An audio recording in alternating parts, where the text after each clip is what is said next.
All right, let's cut right to it. You're about to hear a quote that could literally define the next decade in technology.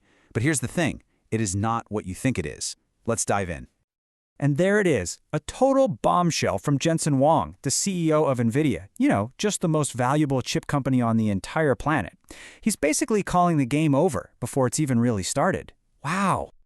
But this is where we have to hit pause and ask the right question. Is this a genuine prediction from the man at the absolute center of the AI universe? Or is something else going on? Because I'm telling you, behind this one headline, there's a much, much bigger game being played. So let's break down this China bet. To really get what's happening, you have to remember the context. The US government is actively banning NVIDIA from selling its most powerful chips to China.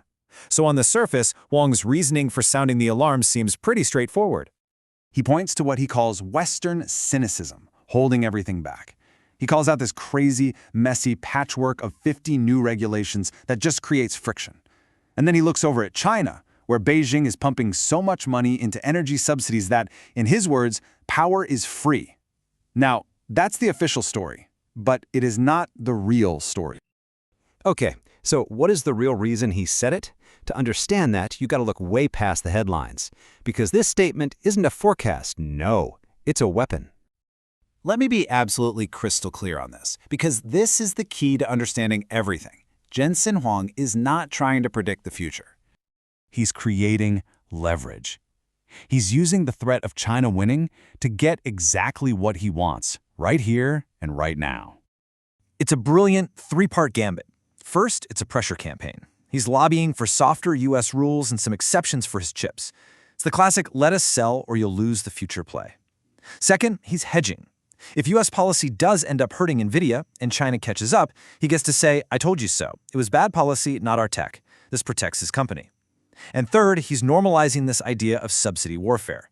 He's basically daring the West, saying, are you going to match China's spending or are you just going to lose?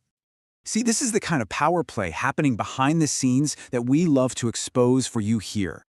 If you want more hard-hitting analysis that cuts right through the corporate talking points, do us a huge favor and hit that like button and subscribe to WtT. Okay, now let's get back to the real bottlenecks in this race.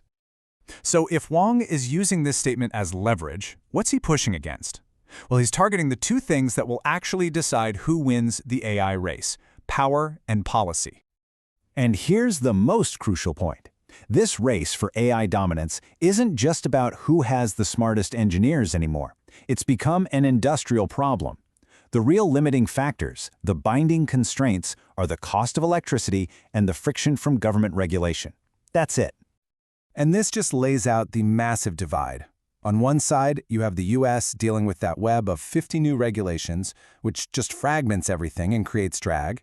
On the other side, you have China, with centralized government mandates and subsidized power, creating a streamlined path where, power is free. And that leads to this critical idea. It means China's homegrown chips, even if they're not as efficient as NVIDIA's, can still win. Why?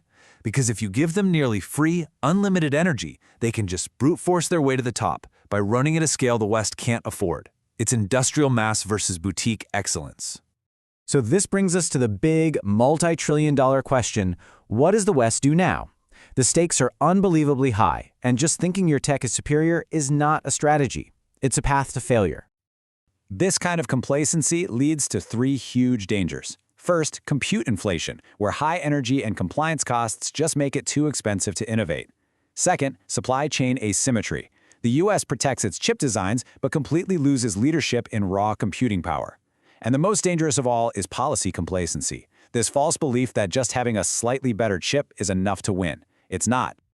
So what would a serious response actually look like? Well, it's not about optimism, it's about industrial policy. You need things like national energy corridors to fast-track cheap power to data centers. You need to harmonize regulations at the federal level to cut the red tape. You'd use chip sales as smart leverage, not just a ban. And you'd fund research focused on making AI itself more energy efficient, attacking the power problem at its core. And that is the bottom line here. Jensen Huang's message, as blunt as it might sound, is basically true. The AI race has changed. It's not just a tech contest anymore. It's a policy and power contest. Which leaves us with this one final critical question. In a war that's all about scale, can the West's boutique excellence really survive against the brute force of China's industrial mass? That's what's at stake. Thanks for watching What the Tech.